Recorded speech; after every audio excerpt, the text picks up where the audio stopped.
Syrian മണ്ണിൽ നിന്ന് മടങ്ങില്ലെന്ന് വ്യക്തമാക്കിയിരിക്കുകയാണ് Israel പ്രധാനമന്ത്രി നെതന്യാഹു. ഇസ്രായേലിനെതിരെ ആക്രമണം നടത്താൻ ഇനി സിറിയൻ മണ്ണിൽ അവസരമുണ്ടാക്കില്ലെന്ന് ജുലാനി ആവർത്തിച്ചതിന് പിന്നാലെ സിറിയയിലെത്തിയാണ് നെതന്യാഹുവിന്റെ ഈ പ്രഖ്യാപനം. നേരത്തെ തന്നെ സിറിയയിൽ തുടരാൻ ഇസ്രായേൽ പുതിയ മാർഗങ്ങൾ തേടിയേക്കുമെന്ന രാഷ്ട്രീയ വിലയിരുത്തലുകൾ വന്നിരുന്നു. ഇത് ശരിവെക്കുന്ന തരത്തിലുള്ള പ്രഖ്യാപനമാണ് ഇസ്രായേലിൽ നിന്നും ഇപ്പോൾ വന്നിരിക്കുന്നതും.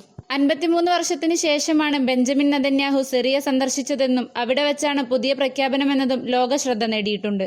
സിറിയൻ അതിർത്തിയിലെ ബഫർ സോണിൽ നിന്ന് സൈന്യത്തെ തൽക്കാലം പിൻവലിക്കില്ലെന്ന് പറഞ്ഞ നെതന്യാഹു ഇതിന് കാരണമായി ചൂണ്ടിക്കാണിച്ചിരിക്കുന്നത് ഇസ്രായേലിന്റെ സുരക്ഷയാണ്.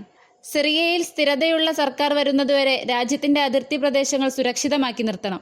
അത് അത്യാവശ്യ സംഗതിയാണ്. അത്തരത്തിൽ സുരക്ഷ ഉറപ്പാക്കുന്ന ക്രമീകരണം വരുന്നതുവരെ സൈന്യത്തെ പിൻവലിക്കുന്നത് ആലോചനയിലില്ലെന്നുമാണ് നെതന്യാഹു നിലപാടെടുത്തിരിക്കുന്നത്. ഇസ്രായേൽ കൈവശപ്പെടുത്തിയിരിക്കുന്ന ഗോലാൻ കുന്നുകളുടെ അതിർത്തിയിൽ നിന്ന് ഏകദേശം 10 കിലോമീറ്റർ അകലെയുള്ള സിറിയയിലെ തന്നെ ഏറ്റവും ഉയരമുള്ള ഹെർമോൺ പർവ്വതത്തിലിരുന്നുകൊണ്ടാണ് നെതന്യാഹു ഈ പ്രഖ്യാപനം നടത്തുന്നത്. 53 വർഷം മുമ്പ് ഒരു സൈനികനായി താൻ ഇതേ പർവ്വത ശിഖരത്തിലായിരുന്നുവെന്നും നെതന്യാഹു പറഞ്ഞു. ആദ്യമായാണ് ഒരു ഇസ്രായേൽ നേതാവ് ഇത്രയും ദൂരം സിറിയയിലെത്തുന്നത്. നേരത്തെ ഹിസ്ബുള്ളയും ഇറാനും സിറിയൻ മേഖല വഴി രഹസ്യയിടങ്ങളിലൂടെ ലെബനനിലേക്ക് ആയുധങ്ങൾ എത്തിക്കുന്നുവെന്ന് ആരോപിച്ചായിരുന്നു ഇസ്രായേലിന്റെ ആക്രമണം.